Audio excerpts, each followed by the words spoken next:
What's up, everybody, and welcome to ITG Daily, the show that brings you the hottest in gaming news. I'm Drew Bosley. You can find me on Twitter at ArtisticGamer28. That's the one, the only. Scott Savage. You can find him on Twitter at Savage. Scott, happy Friday, brother. Yes, we're all the way at the end of the week and the beginning of a whole new month. Dude, my whole week's been off. I'm going to try my best not to make any awful April Fool's jokes. Man, you know, I can almost go away with this day. I really could skip it, you know what I mean? I usually think that, but about halfway through, I'll get some really offensive ideas. Well, the thing is, April Fool's stuff started yesterday, and I was like, if it's not April Fool's, and you guys are already a day ahead, that's just wrong. What are you doing? Can't play your cards. Stop doing that. No, you can't do make that. It clever if you're gonna. Yeah, day before. That doesn't count. But you know what does count, Scott? Our friends over at Main Mission, coming in house Toronto. It's the ultimate Easter egg, a streaming campaign like no other, a mission with the goal to change lives in real life. I challenge you to join me on the Main Mission, a charity stream campaign to raise funds for Covenant House. From March 7th to April 1st, we welcome everyone to join this fundraising mission to benefit youth who are homeless, trafficked, or at risk. The campaign will feature prizes, giveaways, and big surprises. And on April 2nd, we join forces with some of the biggest content creators and gamers to raise maximum funds. Help us change the game. Can we count you in? That's right, tomorrow. It's already here now, Scott. Tomorrow is the day. Main Mission Charity stream will be live at noon Eastern for 12 hours. We've got a bevy of streamers joining us and some great prizes to give away throughout. Make sure you swing by, support a great cause. You can join right now by going to mainmission.ca, where you can be a part of the great organization and cause. Help support us over there. And if you want to hang out tomorrow with all of us, swing by twitch.tv/CovenantHouseTO. Scott, coming up on today's show, E3 2022 has been canceled. What's the future of E3? Is it dead? We'll discuss. It's okay though, because Geoff Keighley saves us with Summer Game Fest in 2022. And no, Abandon is not canceled, Scott. Boy, yeah, what a mess that might be, but let's get going, as E3 2022 is officially canceled. Comes from Dave Carousel over at PSU. Update. Steve Natillo of website Axios has shared on Twitter what looks to be a partial image of an email sent out by the ESA confirming the cancellation. Quote, E3 will return in 2023 with a reinvigorated showcase that celebrates new and exciting video games and industry innovations. We previously announced that E3 would not be held in person in 2022 due to the ongoing health risks surrounding COVID-19. Today, we announced that there will be no digital E3 showcase in 2022. Instead, we will devote all our energy and resources to delivering a revitalized physical and digital E3 experience next summer. Whether enjoyed from a show floor or your favorite devices, the 2023 showcase will bring the community, media, and industry back together in an all-new format and interactive experience. We look forward to presenting E3 to fans around the world from Los Angeles in 2023. Scott, man, such a sterile environment is required that we can't even meet online. I'm pretty disappointed about that aspect. At the very bottom line, I thought maybe we could get away with one of those again, but sure, it's not the return to normal, the in-person events that we were all hoping for. But no, that's not exactly surprising either. Well, okay, so here's the thing. We've seen the demise of E3 even before COVID-19 hit. Right, and I think that's the biggest thing we're starting to see. Sony shot the first arrow into it. I think so. I think you're right. Right, we saw Sony back out.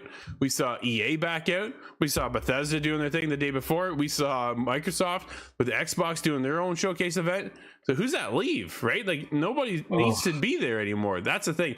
It was more for the media to get involved, get a heads up on some of the upcoming titles that we'll be getting, and kind of getting out those previews out there. Right, dude. I loved E3. I was so hyped every year for E3 to come around because, man, it's like Christmas for gamers, right? Like, this is the be all end all of events. Not the case anymore, Scott, because you get PlayStation State of Play, you get Xbox ID at Xbox, you get Ubisoft Connect, you've got Stadia Connect. You got some other things happening. Yeah, we'll see if that one persists. But... well, whatever, right? But you got everybody now going out doing their own thing. You had EA Play Live, which they canceled this year as well. But it's still one of those things that the companies now, instead of going to one massive event, right, where they have to pay for a big, expensive booth, they keep it to themselves. They do a live event where everybody can watch anyways. Because if you are a gamer, typically, if you're involved as much as the industry and you kind of have a heads up of what's going on, you're online connected somehow and will be able to catch that. You won't need to be there live. Is there a different experience when you're there live? Absolutely, Scott. Yeah. We know that firsthand, right? Going to some of these events. It's like going to the movies. Sure. Yeah. No, that's fair, right? Like it's oh man, it's just for us, it's a different experience because being part of the media allows you to go talk to some of these individuals. Now, granted, if you're a fan, you can go talk to them too, but we're there for a different reason sometimes, if that makes sense. You know what I mean? We want the interviews, we want to be able to talk to the developers and, you know, find out more information about their game and what are they doing and what's new and exciting in their realm and how can we kind of showcase that to our audience and so forth, right? But at the same time, man, it's just one of those events. Like the surprises that used to come out of E3 were fantastic.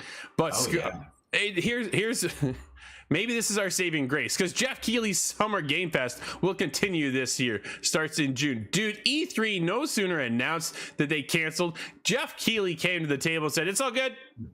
We're back. We got darling you covered." of the video game industry. Geoff Keighley comes and saves the day. Right? Like it was like it's kind of just that back and forth. The minute one thing happened, he was like right on top of it to say that he's got us covered. John Carson over Game Informer fills us in as the smoldering ashes of what to be now known as the completely canceled E3 2022 event slowly extinguished.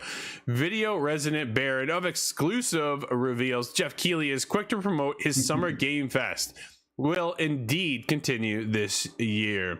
In a tweet sent out this afternoon, Keighley confirmed Summer Game Fest would take place in June with a big kickoff live show and more events to follow through the subsequent months. The tweet follows, Scott. Quote, "Excited to share the Summer Game Fest will return this June with a slate of events. We'll be producing another kickoff live show with announcements, news, and first looks. Much more to share in the coming weeks, along with some very cool new elements for 2022. End quote. Scott, Geoff Keighley, the saving grace of the bad news of E3? Oh, I believe so. Yeah, he seems to be the most positive personality you can bump into now. If you ever see a video of him coming online, or, and I just had the thought, you know, completely on an aside, but he is friends with Hideo Kojima. Absolutely. And how wicked would it be if he was in the next game? Maybe next to Norman Reedus. I think that could work out well still. Yep. Absolutely. The biggest thing for me is that Geoff is there showcasing us the thing. It's digital, but it's also physical. If you want to go there, right? You have, I believe it's physical. I'm thinking of the Game Awards. The Summer Games Fest is a digital event, but everybody tunes in, dude. It's like it's massively popular. Everybody's able to kind of catch it at their own time when needed. It's E3 to me. Just well, Hell Monkey joins us, and you know. Rest in peace to E3 is kind of the scenario. And dude, shout out to Stadia Connect. Don't make fun of us over here. What are you doing, Hell Monkey? Yeah, no, that needs a triumphant return as well. Yeah, we'll see. But Hell Monkey joins us live, just like you can over at twitch.tv/theofficialITG, or hit us up at YouTube at ITG Reviews. But the biggest thing is, dude, what's the future of E3? And do we need E3, or does Geoff Keighley just fill that void for us now? Because he always brings the big reveals, right? He's got all the latest. He's got the inside scoop on everything. Do we need E3, or can we just catch a digital event where we all can sit in our comfort of our own homes and do a live reacts like we often do to these shows, right? And be a part of it that way, instead of having to go to LA and walk the show floor. But again, it brings that different presence. But I've been worried. We've been talking about it for years now, Scott. years or even like a decade, the future of E3 and what's that look like. Taking a year off, man, it almost feels like a nail in the coffin, doesn't it? It certainly does seem like this might be the opportunity where they will just discontinue it. And well, that's unfortunate, but it does make a lot of sense in today's world. And they can point to 2023 and say, hey, look, we're going to try and make the best of that year. But I think after this year's results with what Geoff Keighley puts on, that might just be it. I think so. That might be okay too, but it'll be a little disappointing for me. No, absolutely. We've always been looking forward. Now that we kind of got things up and running, we're looking to get into that E3 situation, right, and be a part of the show floor and get on there and scoot around. Man. I've never been to E3, so I was really looking forward to. I really want that in my experience list. Yeah, me too, right? It was one of those bucket list things I've always wanted to do. But now when you take a look at the future of where E3 is at, dude, nobody's there anymore. They really, I think, priced themselves out with the expense of each booth. Some of these booths were like magically huge, right? I remember people when Evolve, dude, remember Evolve? It's funny how that game keeps coming back up lately from Turtle Rock, but they had the big Goliath there on the show floor, and it was massive. So cool. Dude, it was massive, but the amount of money that goes into all that production, right? You don't need to. That's the thing now. In a digital age that we live in, like, we're live every day over here on Twitch, on YouTube, right? And then from there we go to television networks. Like, we're live every single day. Do you need to have an in-person presentation with the amount and the expense that's put into making this giant Goliath out of Turtle Rock? Like, if they didn't do that, would we still have the game? Probably not. But they really fit into their bottom line there with that one. No, absolutely. Hell Monkey says, I think publishers are going to go their own way with yearly showcases. Ubisoft is rumored to be having one of their own soon, while EA isn't having one. Absolutely. That's we talked about this last week. There's our rumors of, and we actually talked about it yesterday too, Scott, Ubisoft having their own event, their own showcase. They've got something like over 20 titles to show us. You don't need to be at E3 to do that anymore, right? That's the biggest thing. Give Geoff Keighley an exclusive to reveal a big brand new game to kind of showcase. Give us a couple exclusives at the showcase, get us hyped for it, tease us with something. Dude, how many people tune in on Twitch and YouTube all the time?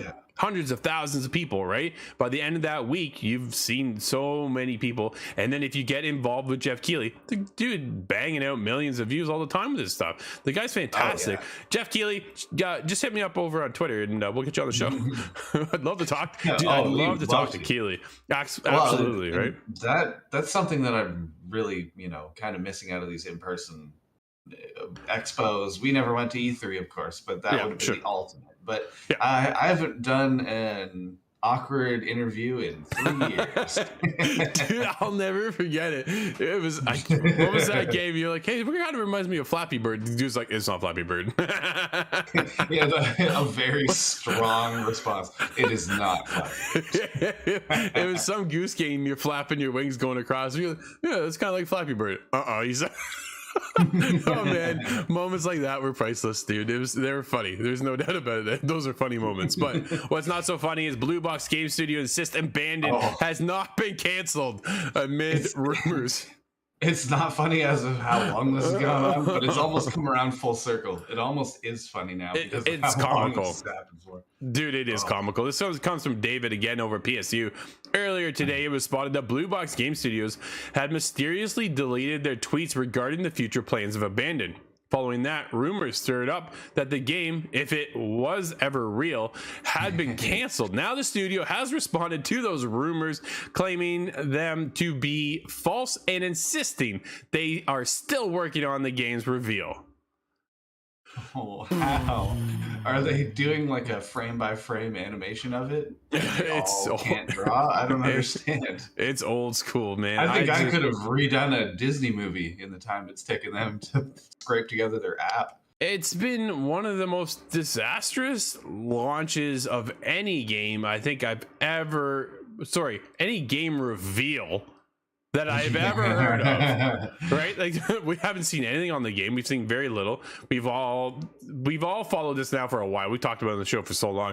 1 minute they're teasing it's Silent Hill, the next minute they're teasing that they're working with Kojima. Kojima's like, no, like it's just been, and they're partnered with PlayStation the whole time. PlayStation hasn't said a word, dude. They've said absolutely I can't believe nothing. that too. I thought PlayStation would have been the level head in the whole situation that would have had, okay, we got to cut you loose, buddy. This is too much. No, absolutely. But there's not been a disaster like this that I can think of in history of gaming, all the way back into EA or ET. Sorry. Yeah, it's don't mean to shoot at EA there. That was a mistake. I'm talking about ET, which is not the same fate I would like to see anybody follow.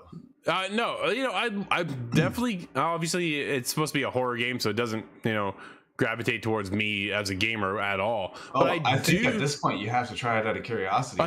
No, I don't. I'll send it your way and you can try it out. So the biggest thing for me though, Scott, is I want to see them land on their feet. Dude, can they pull themselves out of this massive gaping crater of a hole they've sunk themselves in and fix the situation, right? I don't know who was running their PR team over there, but they did not do themselves any favors and sunk themselves into this major hole. And like the whole industry was just curious and going, what are they doing to themselves? And hopefully they can sort it out, get something to showcase. And it better be damn good, because it's the only way they're going to get themselves out of this situation, or they're going to be sunk as a studio. I'm having thoughts that this is something more sinister. Like maybe not criminal, but I think it's some sort of money laundering attempt. I know my imagination has had so long to stew on this that I'm wondering how is this possible? Are these people showing up to an office every day and playing cards? What does it look like in reality? And I wonder, is this just a way of siphoning a bunch of funding into something, but they don't produce results? And we've seen a little bit of a breakdown of their history. And it's littered with, we don't have to touch on each piece of it, but it's littered with didn't come out, turned out to not to be real, didn't come out. And I don't know if they've produced an entire project yet. Even one. Their track record is not good, right? They don't have a lot to kind of go off of right now. And I think that's kind of weighing in on everybody's perspective of them as a studio and as a company and how well they stand. And I'm still baffled that we have heard nothing out of PlayStation with what's going on with this studio. If it even seems like it's Hell Monkey says it seems like a huge scam to me, right? It kind of makes you a little worried and concerned about what is actually happening here.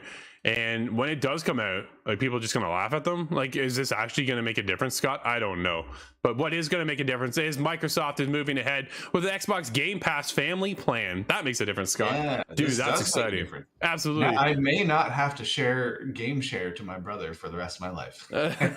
Scott's out of Windows Central. What you need to know: Xbox Game Pass is Microsoft's Netflix-like a game service providing access to hundreds of games for a relatively low cost.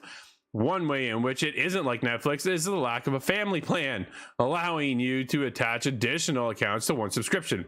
This is all set to change as we can exclusively confirm plans for an Xbox Game Pass family plan are moving ahead. Microsoft's desire to create a family plan quite a while ago at this point, although there were details to work out about how royalties might be distributed and how licenses from third-party publishers would be compensated while users who weren't attached to the main plan. According to a trusted source familiar with Microsoft's efforts, we can now confirm that Xbox is moving ahead with the Xbox Game Pass family plan, which could be set to launch sometime this year. Scott, that's pretty cool. Yeah, no, there's definitely good potential there for this to be a really big deal for a lot of people. Yes. Yourself, I mean, you and the boys, you might have enough that it makes sense to kind of split out and put this family plan together. Yep. And I think the only one that's had a family plan so far is Nintendo, out of the awful stumbling that's been Nintendo. Oh, man. They did get that right. Yeah, they did the the three of you can't meet up in a party chat. Well, okay, so here's the thing with Nintendo's family plan, right? You can play it. I can invite you into my family, but we can't play the game together. Yeah. Oh. That's the biggest problem, right? So is that the same situation you're gonna fall in here with Game Pass family plan, or as a family can we play together, right? That's the biggest thing. If I'm playing Marvel's Avengers on my Xbox, can my son also join me? Always hopeful. Fingers crossed. It was either that or it was Hood.